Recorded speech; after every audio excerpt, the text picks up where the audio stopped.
Hello,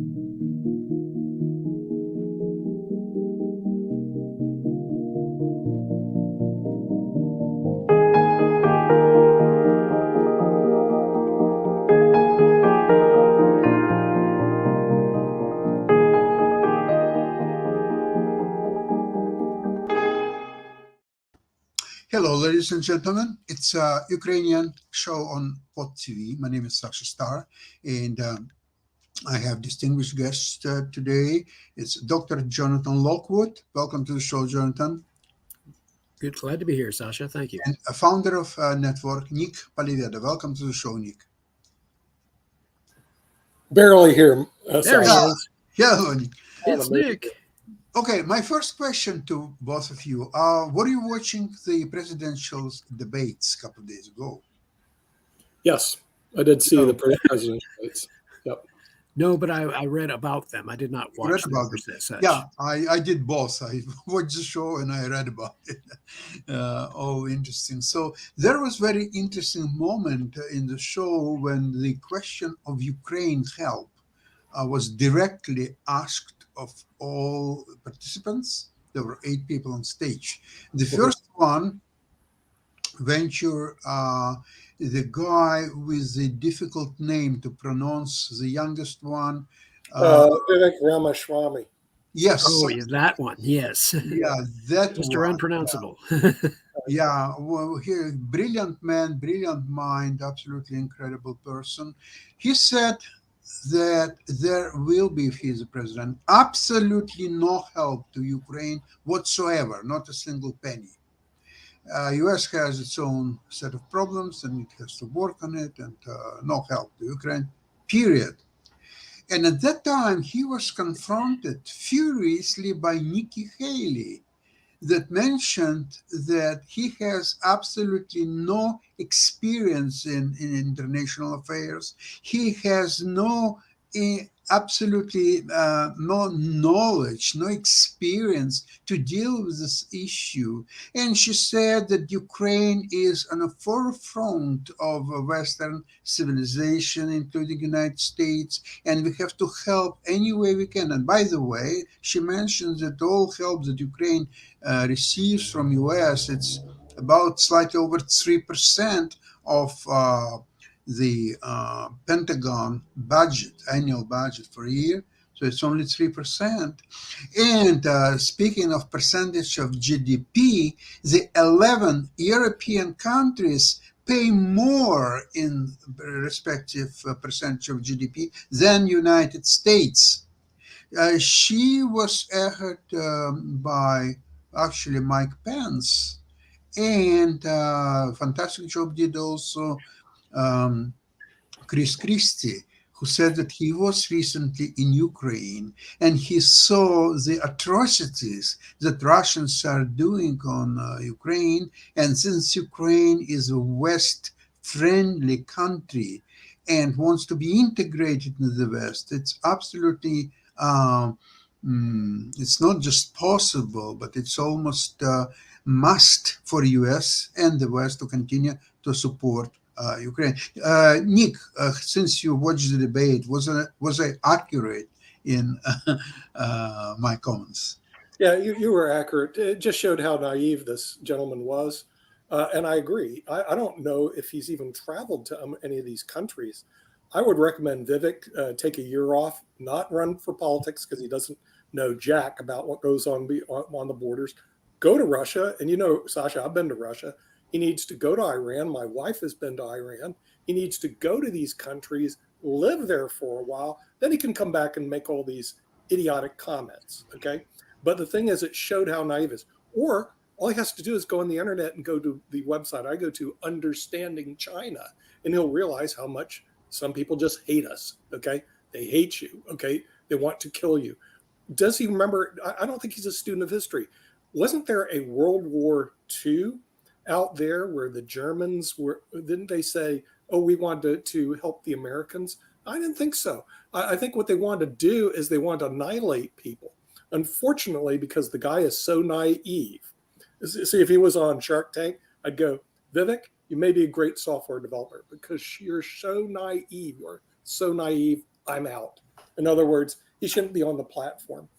He has absolute, and I agree with Nikki Haley. The guy doesn't have a clue what he's doing when it comes to foreign policy. He may never read a book. You should go read John Lockwood's book. You know, I mean, That would be a good start.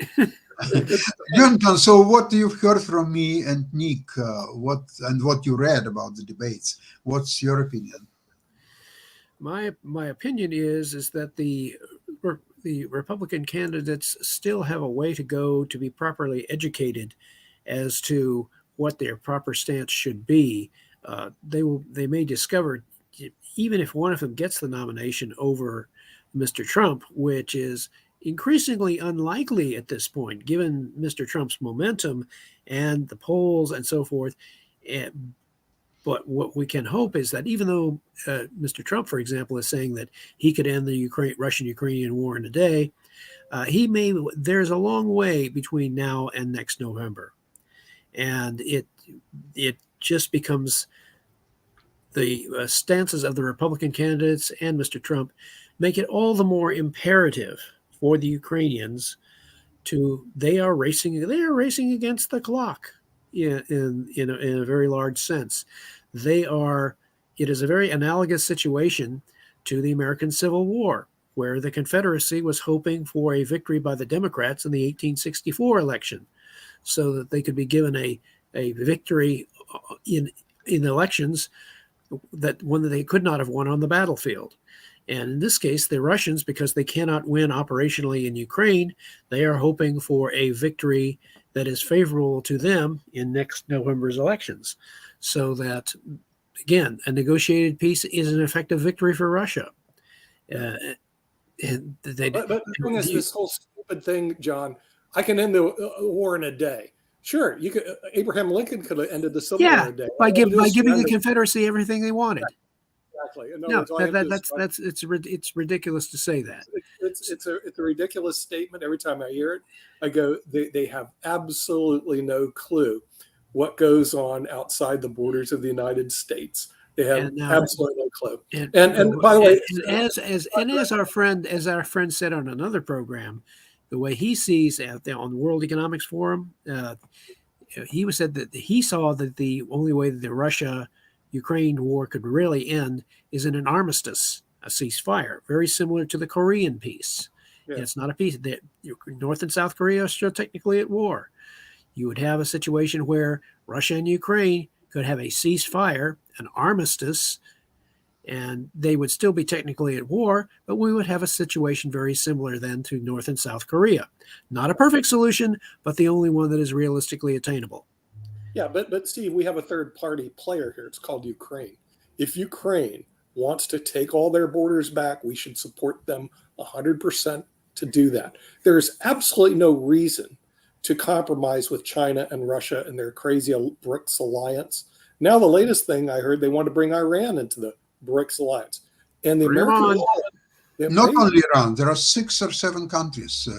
Argentina, by the way, and Thailand. Some of these countries, whether the American public knows it or not, they hate us with a capital H. In other words, what they believe is that we're the evil empire. I mean, they're indoctrinated to the point where it's almost impossible to get to them. You might as well do this.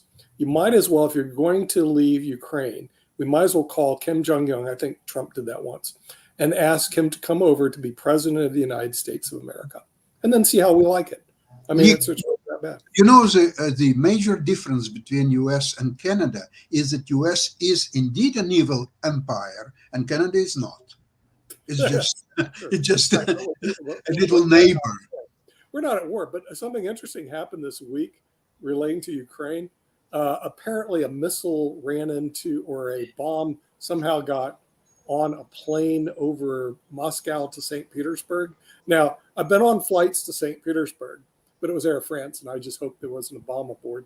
But Sasha, was this kind of like one of those Russian accidents that take place if you're against Putin?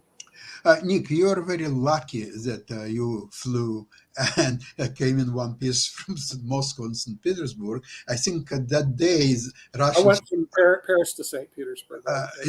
Russians were running out of bombs. this is how you survive. Now, Right. in Prigozhin's case, it was different situation. They did have enough bombs, but the debate is only open to whether it was indeed a bomb and whether it was a shoot by S-400 missile or something else. That's debatable, but it doesn't really matter because actually I couldn't believe in a bomb because Prigozhin's private jet. So how it was, of course, maintained and cared by Prigozhin's Putin. So How how is it they would onboarded? install the bomb? But because the flight originated in Moscow, of course, in Moscow they could do anything what they wanted, and so both scenarios are quite likely. And I'm not sure which one really took place. Could it have been an accident? In other words, No, no. I rule it out entirely. There was no accident. no accident. It was one of the safest Embraer. As Embraer, do you know if it was a 170, 175, or 190 Embraer? Yeah, it's one of the safest planes, and Yeah, it was, I've been on the Embraers, but they have different types. They have the 190, the 175, the 170, and they're all really good planes. they're good planes and maintained by Prigozhin's personal. The technicians. So I really don't believe it was an accident. Obviously, it was help. Putin had a very nice speech acknowledging that Prigozhin, he knew him personally from the early 90s. How he said that it was a man with a difficult fate, which Putin obviously contributed a great deal. So they have something in common. He has a difficult fate in front of him too. so he said condolences to his. Okay, so if you disagree with Putin, okay, he doesn't just play nicely. It sounds like, Sasha. Well, for a while, for a few weeks, he plays nicely, but beyond that, not so nice. Not expected. Yeah, because I saw him in a meeting with all his lieutenants and his generals and stuff. They were stone cold silent and basically obsequious to everything that he said or wanted to do. It's They almost have like a well-developed sense of self-preservation. Exactly. In other words, if Putin says it, it's the law, baby, and no one challenges him. No, there's no debate. In other words, it's his way or the highway. Except when it comes to Ukraine, it looks like he's not getting his way. But I don't know if he's going to be able to do anything about it, Sasha. What are your thoughts on that? My thoughts on that: no Russia, no Western countries, US, could expect the ferocious fight of Ukrainian people, of Ukrainian army, that was completely unexpected. The first couple of days, I was horrified watching the Russian attack and all those tanks coming in. The column of tanks was 60 kilometers long, 40 miles long. So how Ukrainians could resist, and these tanks were moving toward Kiev, and they could take it in a matter of hours, maybe. Right. And not that this column of tanks was such a great weapon. Unfortunately, I remember what's happened in Crimea in 2014 when there was an order not to resist Russians. So I was scared that there would be a similar situation, maybe not an order, but at least an opinion that, okay, let's discuss it, let's do something like that, or so on. But they would abstain from the actual fighting the Russians because of their perceived superiority. Maybe 6-1, maybe 10-1, maybe 200-1.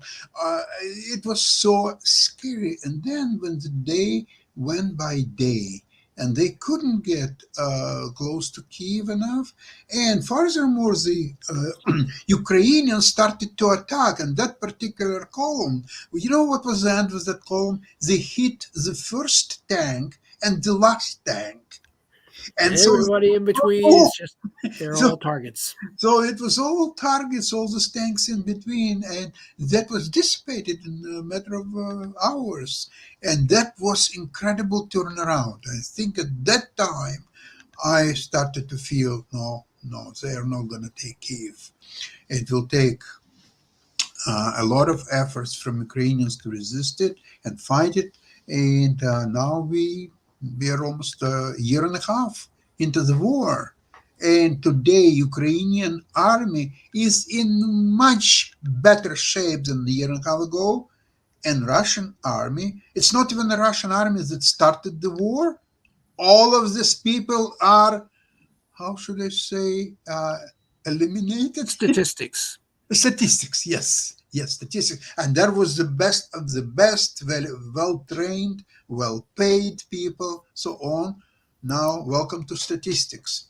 So this new army that is fighting now Ukrainians, this is a surrogate army. It's there are like Prigozhin had the inmates most part of his army. So the same inmates are fighting now for Putin's army.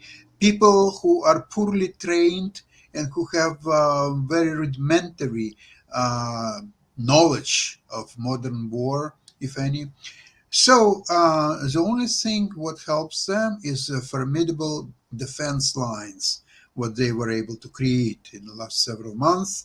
And there Ukrainians are blaming the West because they were arguing about this modern weapon supply for so long, which allowed Russians to build these formidable defense lines. Because if you remember last year, when Ukrainians attacked Kharkiv and Kherson, it was swift, very forceful attacks or so on, which is impossible to do now.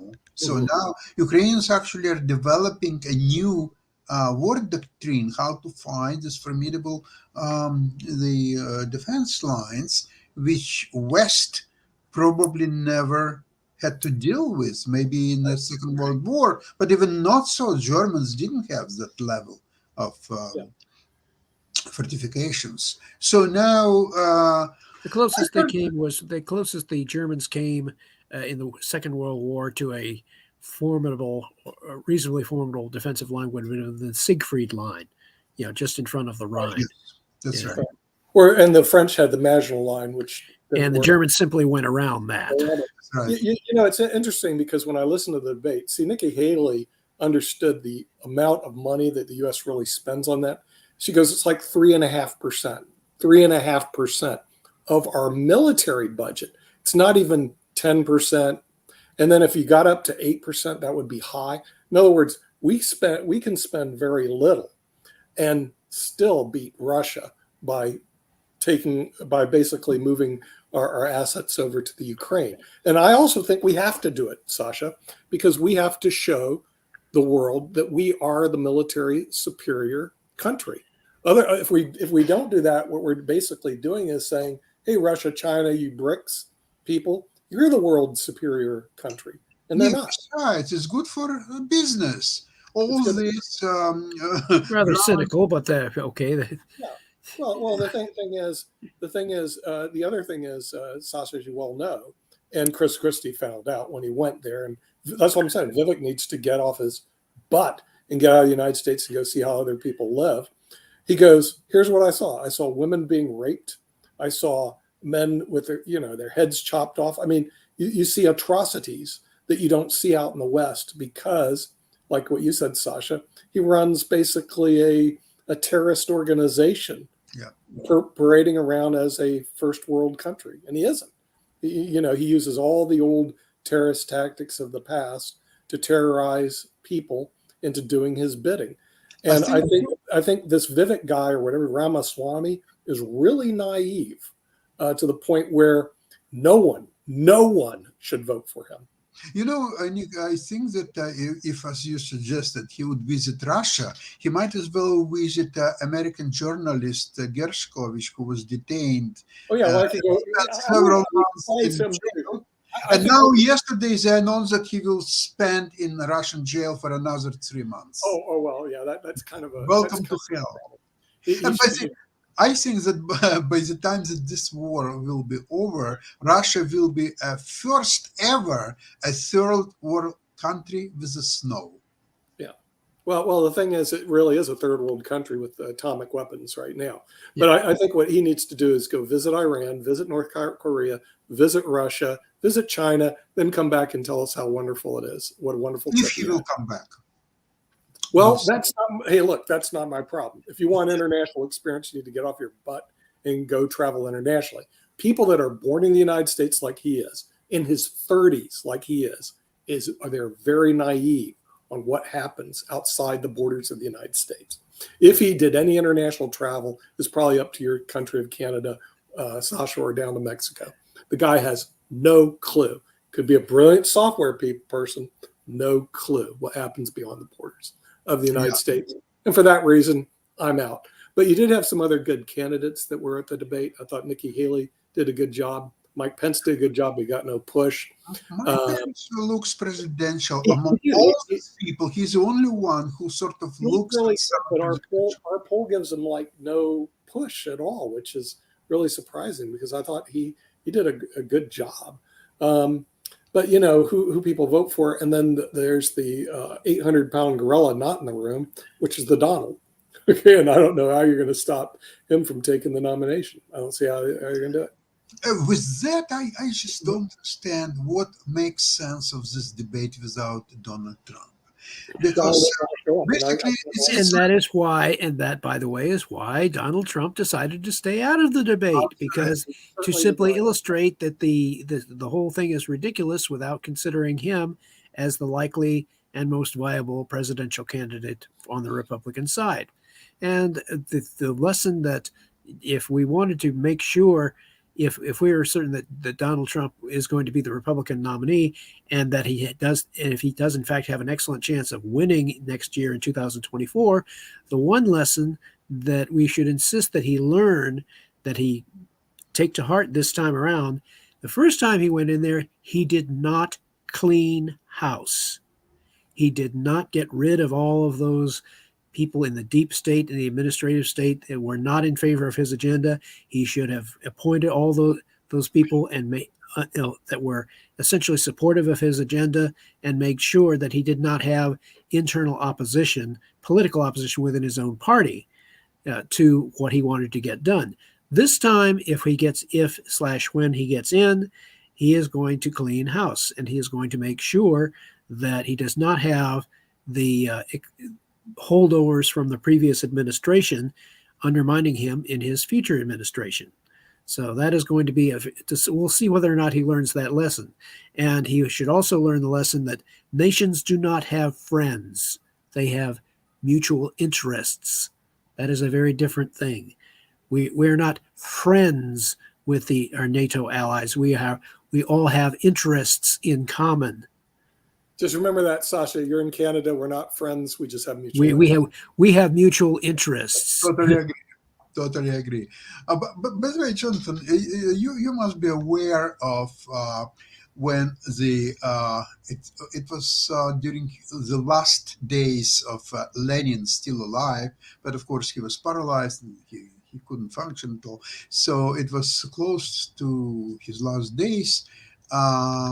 Joseph Stalin visited him. And by that time, Lenin was convinced that Stalin should not be a general secretary of Communist Party. And he told Stalin that, dear Joseph, I'm afraid that you should not be the general secretary, because I'm afraid the people will not follow you. And Stalin replied, dear Vladimir Ilyich, if people will not follow me, they will follow you. Ooh, that was good. So what did Vladimir Ulyanov say about that one? Well, it's over. Well, because Lenin was dying, of course, in a matter of days. So he said, the people, if they don't like me. Is that a true story, Sasha? Sasha, is that a true story? Because that's way too good. That sounds a bit apocryphal to me, but they don't follow me; they'll follow you. And Russia's still ruled that way today. I mean, it hasn't changed very much. Absolutely. Except they're a little bit more indirect, as you notice. In other words, we're not going to kill you right away. However, poison may happen. Your plane may run into an accident. They run like the bloody mafia. I think Bjorgen, you need a big insurance policy because you may run into an accident. Well, Nick, you must obviously see exactly how Russian civilization has progressed since the days of Stalin to the days of Putin. Because during the Stalin's time, it was killings were very, very rudimentary and very swift. They would just shoot you in your head, and that's the end of story. Today, Russia is far more sophisticated. They're using Novichok, they're using the plane crashes and polonium, and just there's all. Well, Khrushchev was a notable exception. When he was deposed from power in 1964, he was not killed. He was retired. He became a pensioner. He actually had the privilege of dying as a pensioner without being unnatural causes. And that is probably the one notable exception in Russian history where a former ruler actually died of natural causes. Not only that, his children, grandchildren, they're all in the United States, teaching in universities and doing a great job. So this is absolutely incredible. By the way, the Stalin's daughter, Alliluyeva, she also ended up, first she moved to India, and from India to the United States, and she passed away in the United States a few years ago. Now, Brezhnev daughter, she was involved in smuggling diamonds, and she was very wealthy in her own rights. But she was alcoholic, and she had numerous personal problems. What about Gorbachev? Well, Gorbachev, interesting thing which I discovered just a few days ago. Jonathan, I don't know if you've heard about that. Remember that Gorbachev, that was a time when